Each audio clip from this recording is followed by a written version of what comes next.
Maya sat in the back seat, her hand gently cradling her rounded belly. Her eyes occasionally drifting out the window to the familiar view of small-town life rolling by. Her husband, Tunde, glanced back at her through the rear-view mirror and offered a reassuring smile. They were on their way to LifeSpring Medical Center, the hospital that had become a second home for them ever since their struggle with infertility had led them here 3 years ago. As they drove, both their minds wandered back to the years of despair, failed treatments, and endless appointments that had almost shattered their dreams of becoming parents. They had tried everything they could think of: traditional medicine, numerous fertility clinics, even traveling abroad for consultations. Yet nothing had worked. Maya remembered the hopelessness that had set in, the feeling that motherhood might never be within her reach. Then, a friend had whispered about LifeSpring Medical Center, a small yet prestigious hospital on the outskirts of town. People said it was a miracle institution. The hospital had a remarkable reputation for helping couples like them, those who had almost given up. The success stories they heard were overwhelming. Each couple that went through their doors seemed to leave with their arms full, their hearts healed, and their prayers answered. It sounded too good to be true, and for that reason, both Maya and Tunde were initially hesitant. But with time, desperation softened their skepticism, and they decided to give it a chance. Pulling up to the hospital's gates, Tunde parked the car, and they walked inside, hand in hand.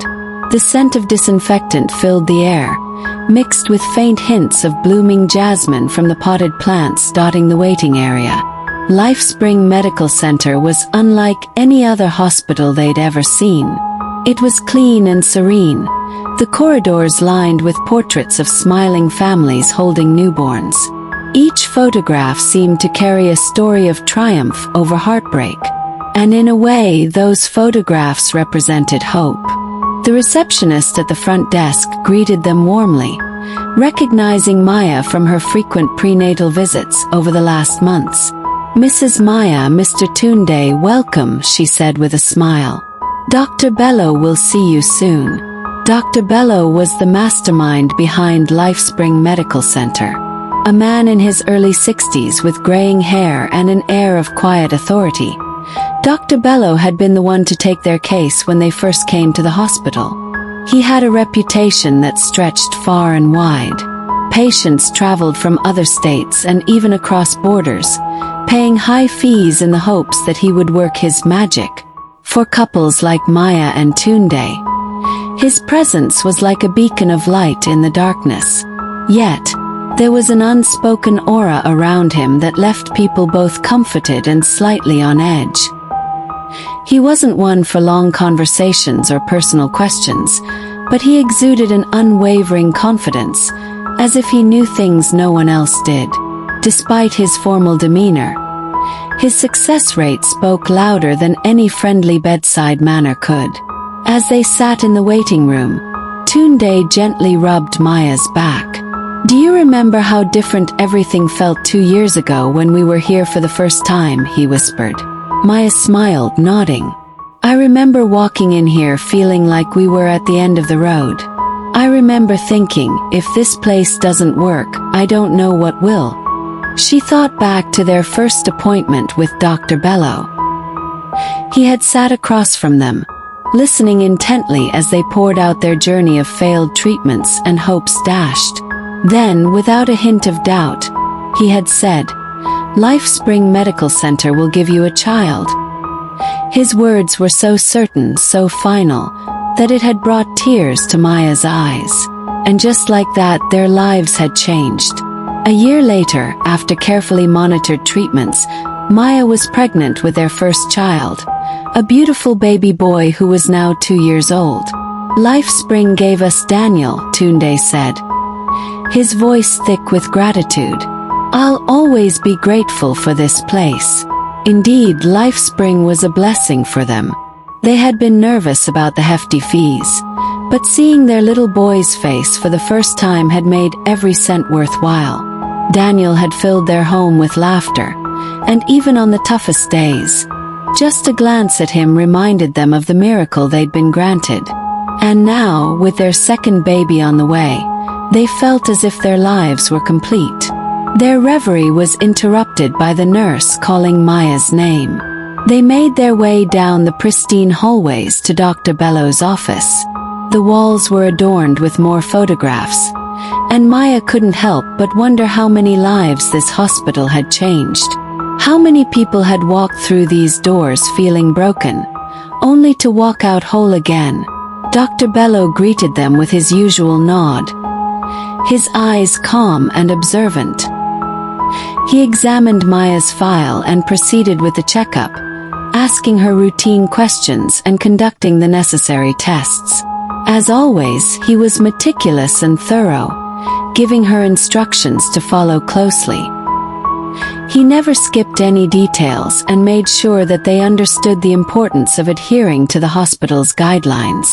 Before they left, he reminded them of a policy that LifeSpring was known for. "Remember," he said, his tone even but firm, "no other hospitals. You mustn't seek checkups or delivery assistance elsewhere. It can lead to complications that no other facility is equipped to handle." This rule had always puzzled them, but they had no reason to question it. After all, LifeSpring had succeeded where everyone else had failed, and they trusted Dr. Bello's judgment. If he said other hospitals could lead to complications, they believed him. They knew several couples who had followed his advice and had successful deliveries here at LifeSpring, so it didn't seem like a risk worth taking. Maya looked around the hospital with a sense of peace as they walked out. Despite the mystery surrounding LifeSpring's strict policies, this place felt like a sanctuary. The staff were gentle and warm, and it seemed as though every person who worked here had been handpicked by Dr. Bello himself. People murmured about the exorbitant fees, but Maya understood why parents would pay any amount to have a child. For her and Tunde, LifeSpring had become their answered prayer. Weeks passed, and Maya neared her due date. Then came a call from the hospital that she had been anticipating but still felt surprised by. It was the nurse, informing her that Dr. Bello had scheduled her delivery for the following Thursday. She should arrive at the hospital by 7 a.m., and everything would be prepared. Tunde had raised an eyebrow when Maya told him, but she explained that it was LifeSpring's standard practice.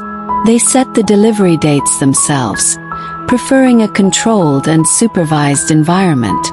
Dr. Bello assured them it was safer and would minimize the mother's discomfort. Many mothers she knew had been given specific dates just like this, and though it felt a bit odd, she trusted the process. On the morning of her scheduled delivery, Maya and Tunde arrived early. She felt a little nervous, but the staff was attentive, calming her every worry. When they led her into the delivery room, a nurse brought in an amphora with a faintly tinted liquid. She explained that it was a mild sedative to ease the delivery process and help with any pain she might feel. It was standard procedure here, meant to give the mother a comfortable experience. Maya's mind felt hazy almost immediately as the sedative began to work. She heard Tunde's voice fading, her vision blurring slightly, and the sounds around her softened into a distant murmur. She felt herself sinking into a deep, soothing sleep. When she finally awoke, she felt a pleasant heaviness in her limbs, a sense of warmth and calm. Blinking her eyes open, she noticed the dim lighting and recognized the hospital room. She turned her head to the side and gasped softly. A tiny swaddled figure lay right next to her. It was her newborn son, sleeping peacefully, his face a picture of innocence. Tears filled her eyes as she gazed down at him, overwhelmed with love and gratitude. Beside her, Tunde held her hand, his own eyes glistening with tears of joy and relief. "You did it, my love," he whispered, kissing her forehead gently. "We have another beautiful boy." Maya lay back, exhausted but incredibly happy. The nurses came in, congratulating her and praising her for the successful delivery.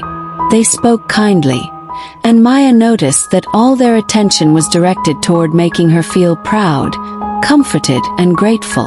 Once again, LifeSpring Medical Center had fulfilled its promise. She felt immense gratitude toward Dr. Bello and his team. The gentle way the delivery had been handled, their policy of scheduled births and sedatives, made her appreciate just how dedicated they were to ensuring that every mother's experience was as painless as possible. She thanked them repeatedly, her heart overflowing with happiness. Yet, as Maya held her son close, a faint shadow lingered in the back of her mind. The mysteries surrounding LifeSpring, the strict rules, the scheduled deliveries, and Dr. Bello's almost eerie confidence, they flickered through her thoughts briefly before fading away. She brushed them aside, lost in the joy of her newborn son. This was the happiest moment of her life, and she wanted nothing more than to cherish it fully. Little did she know, however, that beneath the pristine walls of LifeSpring Medical Center, there was a hidden truth, a secret that would never be revealed to her. Her joy was complete, her family whole, and for now, that was all that mattered.